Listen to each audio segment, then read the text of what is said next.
जय हिंद। एलकेबी न्यूज देख रहे हैं आप और मैं आप सबके साथ परवेज परमार।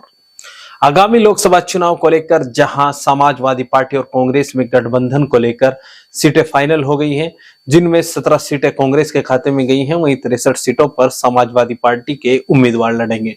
वहीं बताया जा रहा है कि 63 सीटों में से एक सीट आजाद समाज पार्टी के राष्ट्रीय अध्यक्ष चंद्रशेखर आजाद के लिए भी समाजवादी पार्टी छोड़ सकती है। इस तरह की चर्चाएं हैं। हालांकि आधिकारिक रूप से अभी इसका कोई ऐलान नहीं हुआ है, लेकिन कांग्रेस और समाजवादी पार्टी के बीच सीटों को लेकर समझौता हो गया है और सीट बंटवारा भी हो गया है। इसके बाद अब सभी की निगाहें हैं वो एनडीए गठबंधन में भारतीय जनता पार्टी के सहयोगी दलों को लेकर है कि सहयोगी दल को कौन कौन सी सीट मिलेगी, इसको लेकर चर्चाएं हैं। आपको बता दें कि 2022 के विधानसभा चुनाव में सुभाषपा यानी ओम प्रकाश राजभर की सुभाषपा पार्टी और राष्ट्रीय लोकदल जिसके राष्ट्रीय अध्यक्ष जयंत चौधरी हैं, ये दोनों समाजवादी पार्टी के साथ थे। लेकिन 2024 का लोकसभा चुनाव दोनों एनडीए में शामिल होकर लड़ेंगे, यानी इस बार यह भारतीय जनता पार्टी के साथ चुनाव लड़ेंगे। इसके अलावा अनुप्रिया पटेल और संजय निषाद पहले से ही एनडीए गठबंधन का हिस्सा है। आपको बता दें कि भारतीय जनता पार्टी की ओर से सीट बंटवारे को लेकर प्लान तैयार कर लिया गया है, ऐसी जानकारी विश्वसनीय सूत्रों से मिल रही है। मिली जानकारी के अनुसार भारतीय जनता पार्टी अपने सहयोगी दल ओम प्रकाश राजभर को कोई एक लोकसभा सीट दे सकती है। आपने देखा होगा कि ओम प्रकाश राजभर की ओर से मांग की जा रही है कि उत्तर प्रदेश की 3 लोकसभा सीटों पर उसके उम्मीदवार लड़ाए जाएं। इसके अलावा वह 2 सीट बिहार में भी मांग रही है, लेकिन ओम प्रकाश राजभर हैं तो ओम प्रकाश राजभर ये सीटें मांग रहे हैं, यानी 5 सीटें बिहार और उत्तर प्रदेश में मांग रहे हैं। लेकिन विश्वसनीय सूत्रों की माने तो भारतीय जनता पार्टी ओम प्रकाश राजभर को गाजीपुर या घोसी में से किसी एक संसदीय सीट पर चुनाव लड़ने के लिए दे सकती है, यानी एक सीट उनको मिलने जा रही है। ऐसा भारतीय जनता पार्टी के सूत्रों से जानकारी मिल रही है।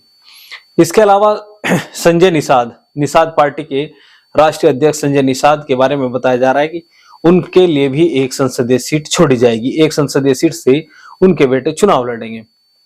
अनुप्रिया पटेल अपना दल सोनेलाल की राष्ट्रीय अध्यक्ष हैं और यह एनडीए गठबंधन का हिस्सा है।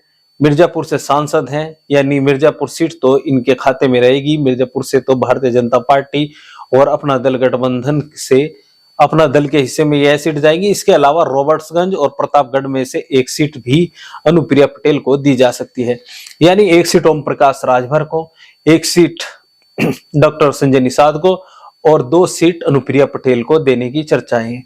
लेकिन अभी हाल ही के दिनों समाजवादी पार्टी को छोड़कर एनडीए में शामिल हुए जयंत चौधरी के लिए भी भारतीय जनता पार्टी के पास देने के लिए बहुत कुछ नहीं है। चर्चाएं हैं कि जयंत चौधरी को भी 2 सीटें दी जा सकती हैं, जिसमें बागपत और बिजनौर दोनों संसदीय सीटों को लेकर चर्चाएं हैं। माना जा रहा है कि भारतीय जनता पार्टी की ओर से इन दोनों सीटों का नाम जयंत चौधरी को दिया गया है और जयंत चौधरी इन दोनों सीटों पर अपने उम्मीदवार उतार सकते हैं।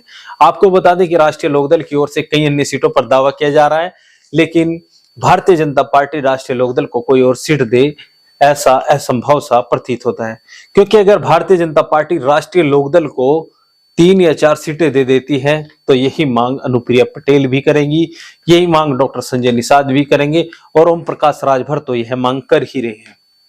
लेकिन भारतीय जनता पार्टी अगर उनको 1 सीट देती है, डॉक्टर संजय निषाद को 1 सीट देती है, अनुप्रिया पटेल को 2 सीट देती है, तो अगर वह जयंत चौधरी को ज्यादा सीटें देंगी तो कहीं ना कहीं उनके जो सहयोगी दल हैं उनमें निराशा होगी। ऐसी चर्चाएं राजनीतिक जानकार भी कर रहे हैं। तो भारतीय जनता पार्टी अपने सहयोगी दलों को कितनी सीट देगी, कौन सी सीट देगी, यह जल्द फाइनल हो जाएगा। इंडिया गठबंधन में तो इसको लेकर अब फाइनल हो गया उत्तर प्रदेश में कि किस सीट से किस पार्टी के उम्मीदवार लड़ेंगे। अगली वीडियो में हम आपको इंडिया गठबंधन की उन तमाम सीटों के बारे में बताएंगे जिन पर समाजवादी पार्टी और कांग्रेस के को लेकर समझौता हुआ है और कांग्रेस पार्टी के उम्मीदवार चुनाव लड़ेंगे। तब तक के लिए बने रहिए एलकेबी न्यूज के साथ। चैनल अगर आपने अभी तक सब्सक्राइब नहीं किया तो चैनल को सब्सक्राइब कर ले। वीडियो फेसबुक पेज पर देखा तो हमारा फेसबुक पेज भी फॉलो करें। जय हिंद।